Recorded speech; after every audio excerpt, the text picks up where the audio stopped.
Picture a city. I mean, a massive, entrenched, perfectly functioning social and economic machine. Right, something that just seems totally invincible from the outside. Exactly. And into the city walk two messengers. They don't have an army. They don't have, like, a PR team or any weapons. Just themselves. Just themselves. And they have this warning that the foundational systems of the city are fundamentally flawed, like headed for an inevitable collapse. And, let me guess, the city just completely ignores them. Totally ignores them. It's treated as a minor nuisance. So a third messenger arrives to reinforce the first two. Now the data is corroborated, right? Right. The warning is amplified. It's systemic now. Yeah. And the institution of the city, the powers that be, the establishment responds with this highly formulaic, almost bureaucratic dismissal. They look at these three individuals and say, you are just human beings like us. The Rahman has sent nothing. Wow. Just entirely brushing them off. Completely. And if you're familiar with ancient texts, specifically Surah Yaseen, you probably recognize this as the story of the companions of the town. Which is usually, traditionally framed as this mythological or theological narrative, right? Right. A story about believing in the unseen, angels, divine wrath, all of that.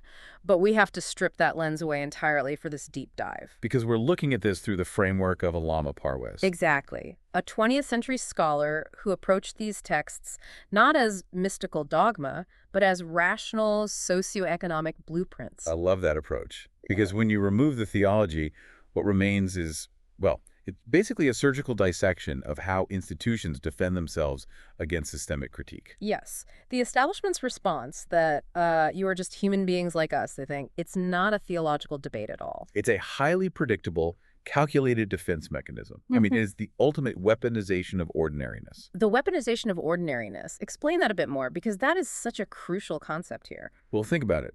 The system doesn't engage with the actual content of the warning, right? They don't bring out their own ledgers to prove the city's infrastructure is sound. They don't say, hey, your structural analysis of our social friction is mathematically incorrect. Exactly. Instead, they pivot entirely to the nature of the messenger. By demanding a supernatural pedigree like an angel or some divine entity, the establishment attempts to invalidate the critique based solely on the mundane nature of the critic. It's an ad hominem deflection. Exactly, but deployed at a massive institutional scale. And it serves a very specific utilitarian purpose for the ruling class. Because it creates this impossible threshold for accountability. Right. Like if the person pointing out the flaw in your system is just an ordinary citizen or, a mid-level accountant, you actually have to look at the spreadsheets they're holding. You have to debate the merits of the math, which is dangerous for a corrupt system. But if you construct a societal rule that says legitimate critique can only come from a supernatural being, well, you never have to look at the math. It's brilliant in a very dark way. In a modern corporate context, it's like a board of directors ignoring an internal whistleblower just because they aren't a multi-million-dollar external consultancy firm. Well, that's a perfect analogy. The demand for a superhuman messenger is just a loophole to avoid engaging with the data altogether. And that tells us something profound about the internal state of that institution. When a system uses the ordinariness of a messenger as its primary excuse for rejection, it signals intellectual bankruptcy. They have nothing else to argue with. Exactly. The system lacks any internal, rational counter-argument to the truth being presented. When an institution cannot refute the message, it absolutely must disqualify the messenger. And Parvez focuses heavily on this psychological pivot, doesn't he? He really does. The establishment demands a non-human messenger to avoid looking in the mirror.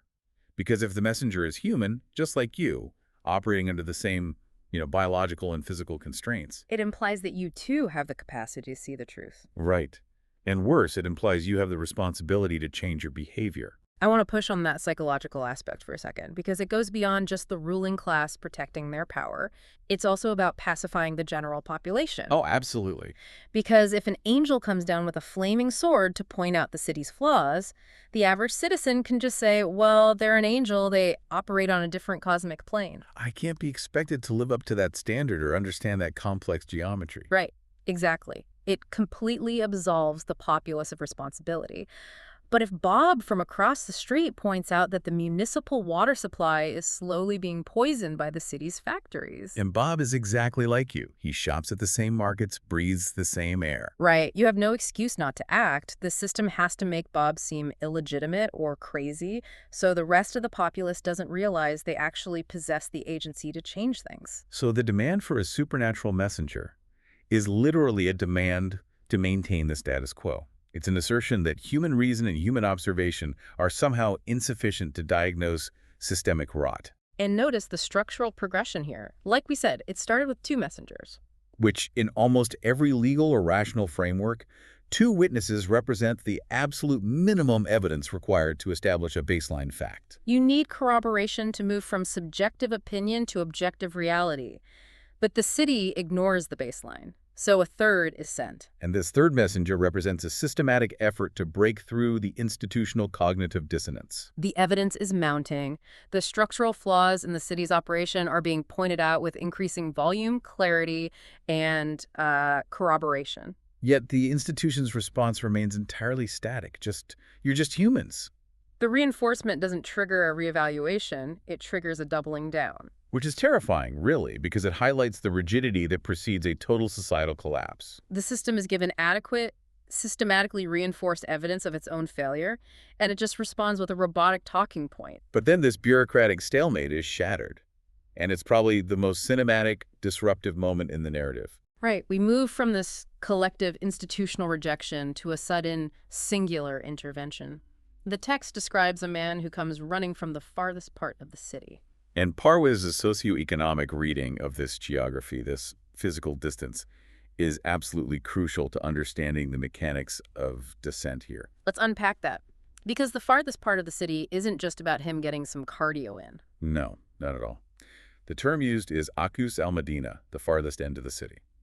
In traditional mythological readings, people treat this as just a throwaway geographic detail to add flavor to the story. Right, setting the scene. Exactly. But in a structural analysis, geography is always tied to socioeconomics.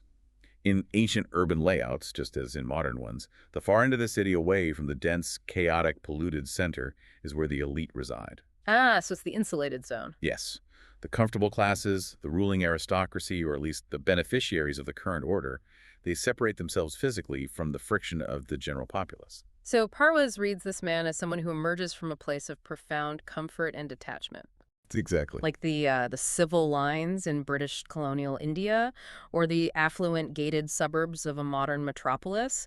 He is not someone who is suffering under the immediate grinding weight of the city's systemic flaws. The factories aren't polluting his backyard. The economic disparity isn't starving his children. Right. And that insulation is exactly what makes his intervention so devastating to the establishment. Because if a starving worker in the city center protests, the system can just write it off as a base economic grievance. Oh, they just want what we have. Exactly. But when a beneficiary of the system runs toward the center of the conflict to side with the critics, the establishment's narrative shatters completely. And Parwiz draws attention to the specific Arabic term used for this individual, right? Rajul. Yes, it is often plainly translated as just a man, but the linguistic weight of the word carries much more than biological gender. What does it imply? It implies a person of developed intellect, profound courage, and decisive action. This is not a random, reactionary bystander who just got swept up in a mob. This is an individual with status, capability, and rational agency. Right. He leaves the insulated periphery, enters the chaotic center, and publicly endorses the ordinary messengers. Which completely shatters the carefully constructed illusion that only outsiders or crazy people or the economically desperate are critiquing the system. It's the equivalent of a highly respected, mid-level vice president stepping out of the C-suite, taking the private elevator down to the lobby, and standing shoulder to shoulder with the entry-level warehouse workers who are striking. That is a phenomenal visual, and the system's retaliation to this one man is swift, absolute, and deeply disproportionate. He is immediately silenced. The text implies his death, his martyrdom. But wait, why? I mean, the three messengers were a massive disruption, yet the city was merely trying to manage them with PR spin and bureaucratic dismissals. Right, just brushing them off. But this one man, this Rajul from the affluent suburbs, triggers a lethal, panic-driven response. Why the panic? That disproportionate panic reveals the fragile architecture of corrupt systems. To understand this, we have to look at what Parwes calls the institution of the lone witness. The institution of the lone witness. Okay, break that down for us. Totalitarian systems, exploitative institutions, or just deeply flawed societies, they don't actually operate on the basis of truth or physical dominance alone. They operate on the basis of an enforced illusion of unanimous consensus. Exactly. The survival of the system relies on everyone believing that everyone else believes the system is fine. It's the emperor's new clothes scenario. Exactly that.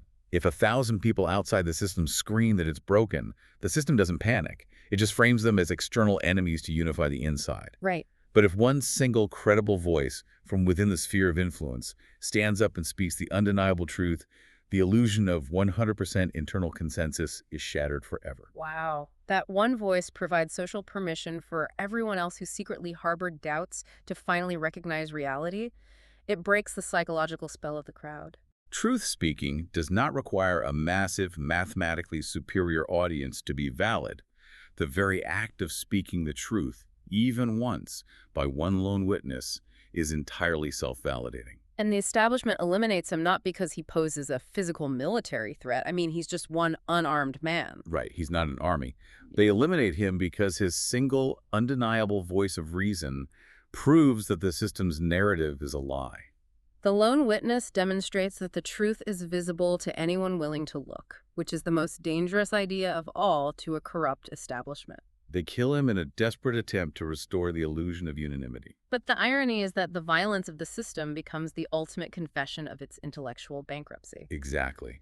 By killing him, they prove they cannot debate him.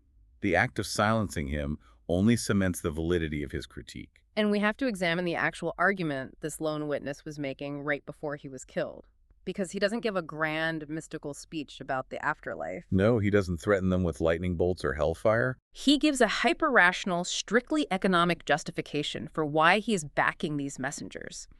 He says to the crowd, "Why should I not follow those who ask me for no reward and who are themselves rightly guided?" This specific phrase is perhaps Parwes's most critical socioeconomic insight in the entire analysis of the text. The no reward clause. Yes. The lone witness is laying out a strictly rational two-part criteria for adopting a worldview or aligning with a leadership structure. Okay, what's part one? First, are they on the right path? Meaning, does their proposed system actually work? Does it produce functional, equitable, sustainable results? That's the baseline of competence. Makes sense. And part two? The second part is the revolutionary metric. Do they demand a reward for guiding you? Parwes emphasizes that the messengers demand absolutely zero compensation. None at all. They want no money. They seek no political office. They demand no elevated social status. There is no hidden mechanism of economic exploitation. This is the ultimate economy of reason, and it is so rare that it almost feels suspicious to the modern ear, you know? Oh, totally. Think about the architecture of ideological leadership today. Right. The self-help gurus, the political demagogues, the rigid institutional gatekeepers, they always want to cut. They want your money for the masterclass. They want your unquestioning loyalty to secure their power base. They demand that you sacrifice your time, your intellectual autonomy, or your human dignity just to elevate them in a hierarchy. But the lone witness is looking at the messengers and essentially saying, look at the math. Yeah. These individuals are offering us a functional blueprint to save our city from structural collapse, and their consulting fee is literally zero. Right. Why would we reject a functional system that costs us nothing? If we contrast this clean, rational transaction with the way rigid ideologies operate, the difference is just stark. Because in Parwes's reading, corrupt systems and exploitative ideologies survive by constantly demanding sacrifices from the populace. They create complex artificial hierarchies of middlemen. You have priests who act as gatekeepers to the divine. You have bureaucrats who act as gatekeepers to basic social services. You have institutional elites who hoard knowledge, and these middlemen extract a constant toll. You must pay them in wealth, in blind obedience, or in the subjugation of your own critical thinking, just to be allowed to participate in the society. But the truth, however, is entirely free of exploitative intermediaries. Exactly. The messengers aren't setting themselves up as a new elite class to replace the old ruling class. They are simply pointing to a natural law of cause and effect and saying, align your society with this law, or your society will perish. It's the difference between a toll booth operator and a cartographer. Oh, I like that. Yeah, think about it. The system is full of toll booth operators charging you to drive on a crumbling bridge. Right. But the messengers are handing you a map that shows the bridge is about to collapse and pointing out a safe ford across the river. And they aren't asking for your wallet in return. The fact that they don't want your wallet is the strongest objective proof that the map is real and that their intentions are purely focused on saving the city. And yet, the city still rejects the map. They silence the man who points out the economic purity of the deal. So, the man is killed, the messengers are rejected, the warning is entirely suppressed. The city goes back to its daily operations, assuming it has won, but then we transition to the aftermath. The inevitable aftermath. Right. The city collapses, the entire civilization is wiped out. And here is where Parwez makes a distinction that fundamentally alters how we view history. It is a distinction that completely separates his structural analysis from the traditional mythological readings that rely on a wrathful deity. Because Parwez insists that the resulting destruction of the city is not an act of angry divine vengeance. It is not a cosmic lightning bolt thrown from the sky because a deity's ego was bruised by rejection. Exactly. It is instead a strict, inevitable, mathematical cause-and-effect reaction. It's the physics of consequence. Yes. If a lifeguard warns you that the riptide is dangerously strong today, and you dismiss the lifeguard by saying, "You're just a human in a red swimsuit, you don't control the ocean, and you swim out anyway," when you drown, the drowning isn't the lifeguard punishing you for your disobedience. Exactly. The drowning is just hydrodynamics. It's fluid mechanics acting on a human body. It's a natural consequence of operating in defiance of physical reality. Parwez is applying that exact logic to sociology. The city's destruction wasn't a punishment for ignoring the messengers. It was the inevitable mathematical result of the structural rot the messengers were trying to point out. The city was already dying. The messengers didn't bring the destruction, they brought the diagnosis. When a system systematically ignores the laws of socioeconomic balance, when it hoards wealth at the top, when it crushes human dignity to maintain an illusion of order. And most importantly, when it murders the very voices trying to correct its trajectory. Exactly. It destabilizes its own foundational architecture. The collapse is built into the flawed design of their society. But what is deeply moving and structurally vital to understand here is the reaction of the lone witness after he is silenced. Right, because according to the text, from his state of martyrdom, his response to the city's destruction is not vindictive at all. He doesn't look down at the collapsing ruins and say, "I told you so, you deserve this." No, he says, "I wish my people knew." He feels pity. He feels a profound, almost tragic sorrow for a society that was offered a free, rational path to dignity and survival, and actively, aggressively chose its own destruction instead. It highlights the ultimate tragedy of institutional blindness. The lone witness understood the mechanics of their doom. He saw the math, and his final emotion is a lament for their ignorance. They didn't have to die. The system didn't have to collapse. The fix was entirely within their grasp, and it would have cost them nothing but their pride. Which assumes the system is acting emotionally out of pride, right? Right. But it's actually acting rationally to preserve its current power structure, even if that means long-term suicide. I want to challenge this binary framing of civilizational collapse, though, because, is complete destruction truly an absolute inevitability just because a system silences dissent? That's a fair question.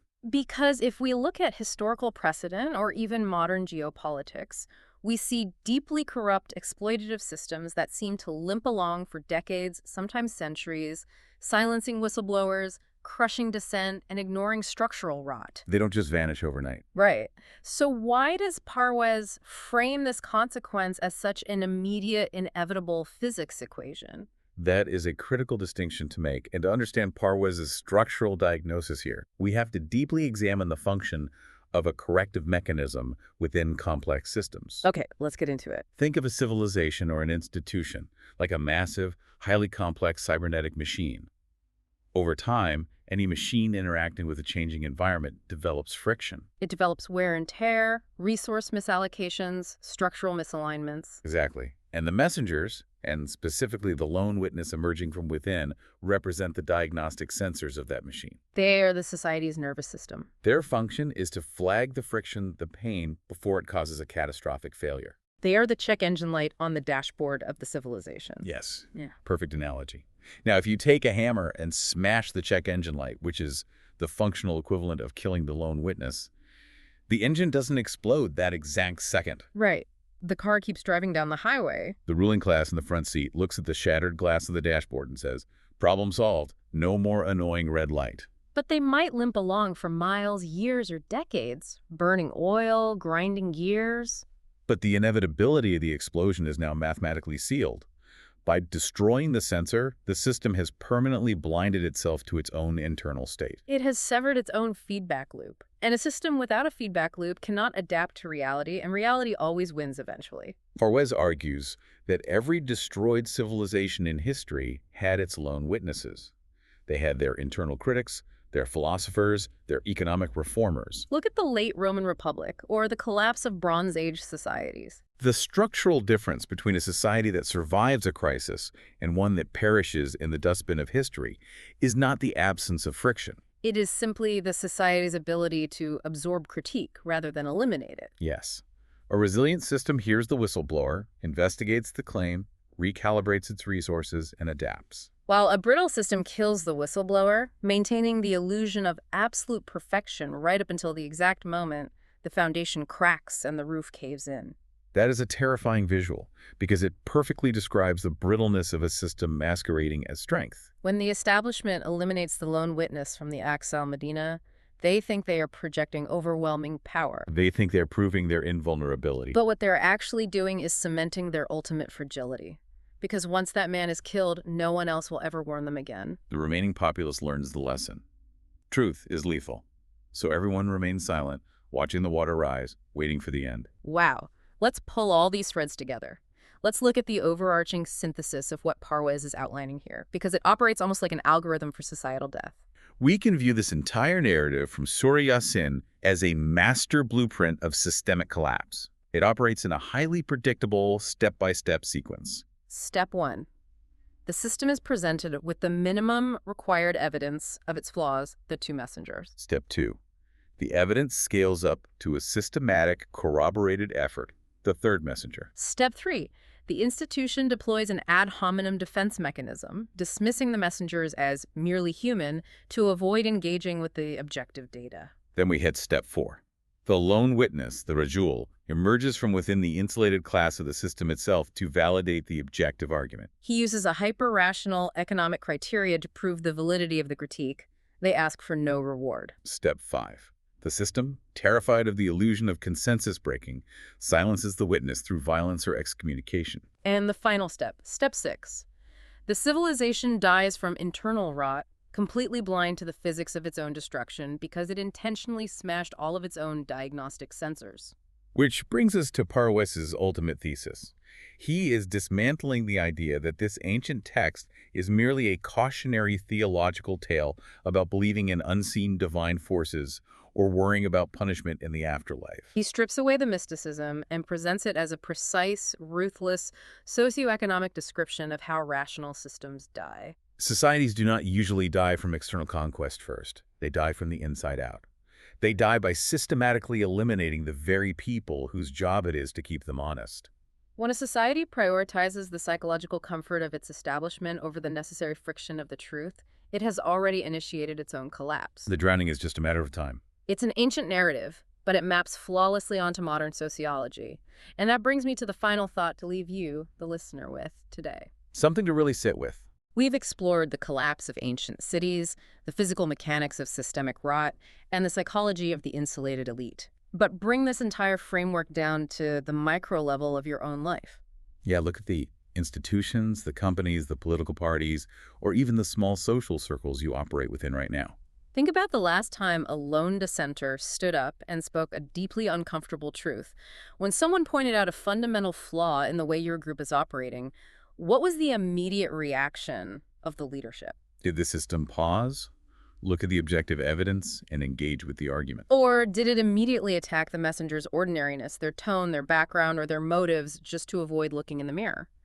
Because according to the blueprint we just unpacked, that initial reaction is the only difference between a system that has the capacity to adapt and survive and a system that is already inevitably drowning.